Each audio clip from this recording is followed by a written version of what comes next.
નમસ્તે મિત્રો, સ્વાગત છે તમારું મારા આજના નવા વિડીયોમાં. મિત્રો, આજે આપણે બનાવીશું બ્રોકોલીનું મસાલેદાર શાક. તો એના માટે આપણે વટાણા લીધા છે, બ્રોકોલી લીધી છે. વટાણાને આપણે બોઇલ કરીને લઈશું. 2 ટામેટાં લીધા છે, ડુંગળી આપણે 1 લીધી છે અને લસણ અને આદું લીધું છે. તો સૌ પહેલાં તો વટાણાને આપણે બોઇલ કરી દઈશું. બ્રોકોલીને આપણે સારી રીતે સુધારી અને કાપી લઈશું. ત્યારબાદ ટામેટાં અને ડુંગળીને પણ આપણે કટ કરી લઈએ. મિત્રો, આપણે બ્રોકોલીને કટ કરી અને સારી રીતે ધોઈ લીધી છે. હવે આપણે આને થોડી ફ્રાય કરીશું. એ પણ આપણે થોડા મસ્ટર્ડ ઓઇલ લઈશું, એમાં આપણે આને ફ્રાય કરીશું.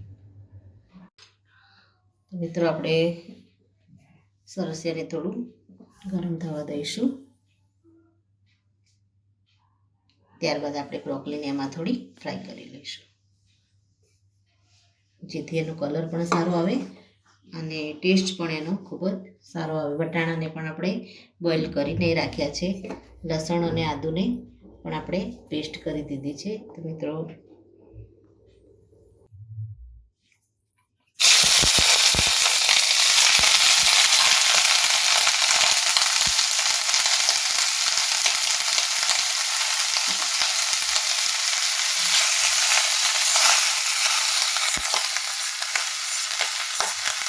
એકાદ મિનિટ માટે આપણે આને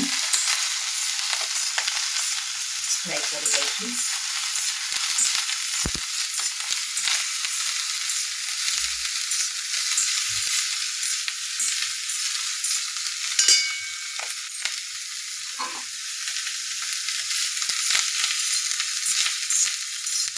થોડો કલર ચેન્જ થાય એટલે આપણે એને બહાર લઈ લઈશું.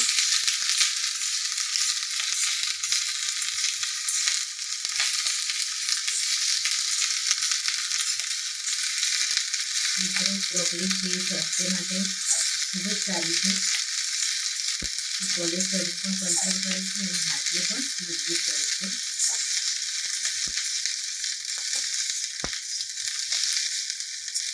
તો સરસ એવી આપણી બ્રોકોલી ફ્રાય થઈ ગઈ છે અને આપણે અલગ વાસણમાં લઈ લઈશું. મિત્રો, આપણે બ્રોકોલીને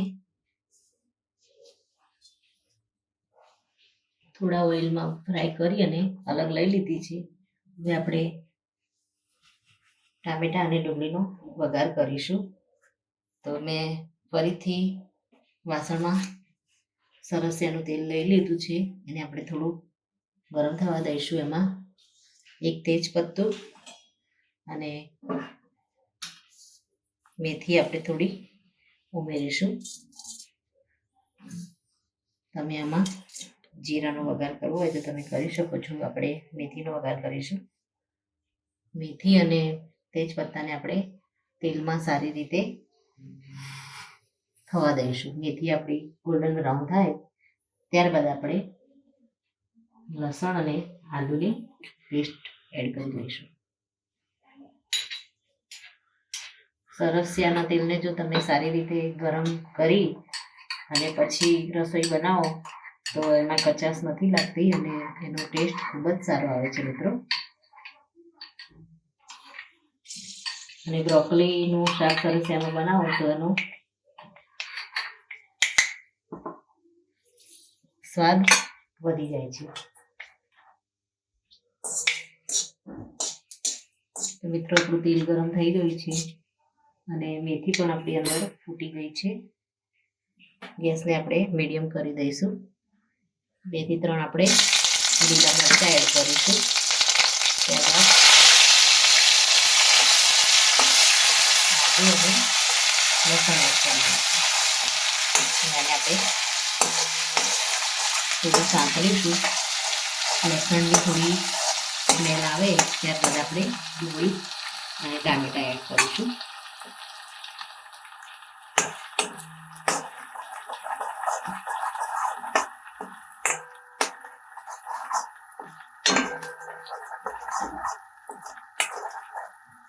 હવે આપણે મીડિયમ સાઈઝની આપણે ડુંગળી લીધી હતી અને ઝીણી સમારી અને રાખી છે એને આપણે આમાં એડ કરી દઈશું. ડુંગળીને આપણે થોડી આની અંદર સોતે થઈ દઈશું.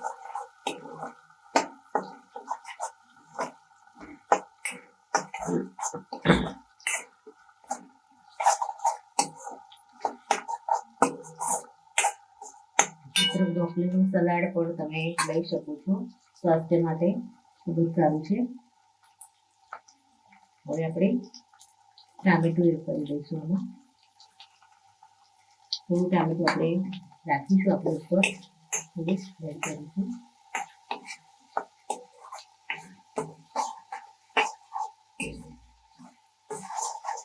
હવે આપણે મીઠું એડ કરી દઈશું.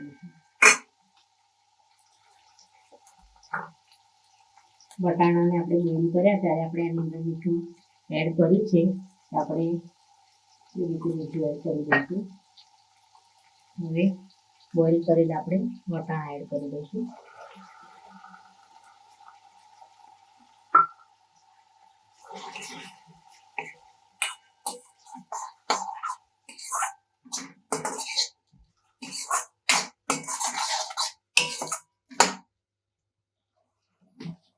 હવે આપણે બ્રોકોલી એડ કરી દઈશું. આમાં મિત્રો આપણે હવે આમાં મસાલા એડ કરી દઈશું. થોડી હળદર, મરચું આપણે લઈશું, ધાણા જીરું લઈશું. શાકને આપણે ધીમા ગેસે આપણે ઢાંકી અને આને થવા દઈશું. આપણે વટાણા બોઇલ કરેલા છે એટલે શાકમાં બહુ આપણે એને પાણી રેડી અને બહુ નહીં થવા દઈએ.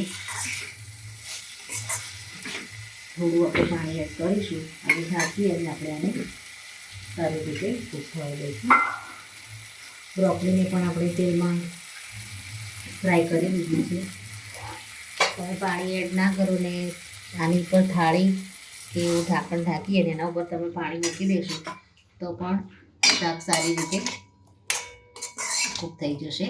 તો આપણે પાણી થોડું જ એડ કરીએ છીએ અને ઉપર થાળી ઢાંકી અને એના ઉપર થોડું પાણી રેડી અને આને સ્ટીમથી પકવા દઈશું.